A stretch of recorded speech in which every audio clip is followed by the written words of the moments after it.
Un nouvel espoir pour Barcelone à Milan, combien de temps Koundé sera-t-il absent? Pedri l'annonce, à Milan, on jouera une finale avant la finale. Merci de laisser un like et de vous abonner pour suivre plus d'actualités sur le FC Barcelone.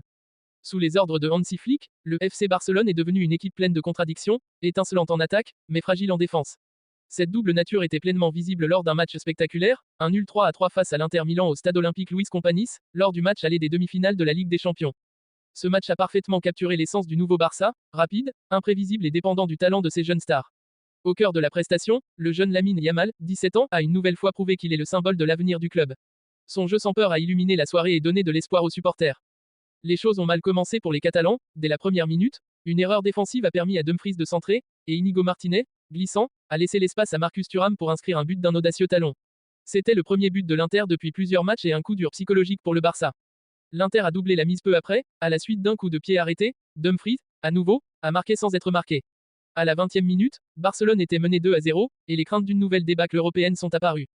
Mais ce Barça a un autre état d'esprit. L'équipe de Flick a réagi avec énergie et conviction. À la 24e minute, Lamine Yamal est rentré dans l'axe depuis la droite et a décoché une superbe frappe du gauche pour réduire le score. Un moment de pur génie. Barcelone a poursuivi sa domination, et à la 38e minute, Pedri a envoyé un centre précis repris de la tête par Rafinha, puis Ferran Torres a égalisé à 2-2. Alors que le Barça semblait avoir pris le contrôle, un coup dur est survenu, Jules Koundé a quitté le terrain blessé au mollet à la 41e minute. Eric Garcia l'a remplacé, puis Ronald Araujo est entré plus tard. La seconde période a été moins folle, mais toujours animée. L'Inter a profité de la faiblesse défensive de Barcelone sur corner, Dumfries a devancé Dani Olmo pour inscrire un doublé de la tête. Le Barça a réagi avec courage. Sur un corner bien joué, Rafinha a tiré violemment sur la barre, et le ballon a rebondi sur le gardien de l'Inter, Yann Sommer, marquant un but contre son camp, 3-3. Lamine Yamal est resté l'homme du match. Outre son but, il a touché la barre à nouveau et a été une menace constante sur le flanc droit.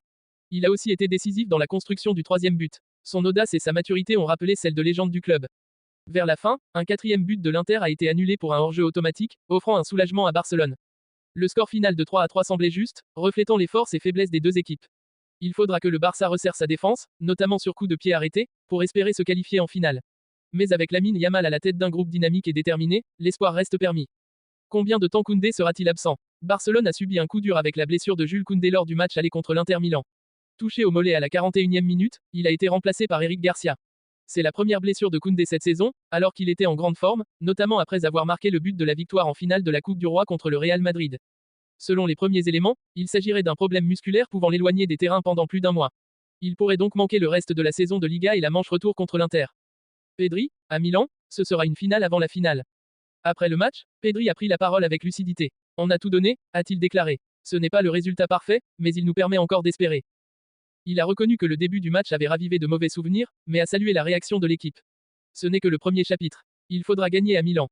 Pedri a aussi eu un geste fort envers Lamine Yamal, qui fêtait sa 100e apparition. Je lui ai donné son maillot pour marquer le coup. Lamine est un joueur spécial.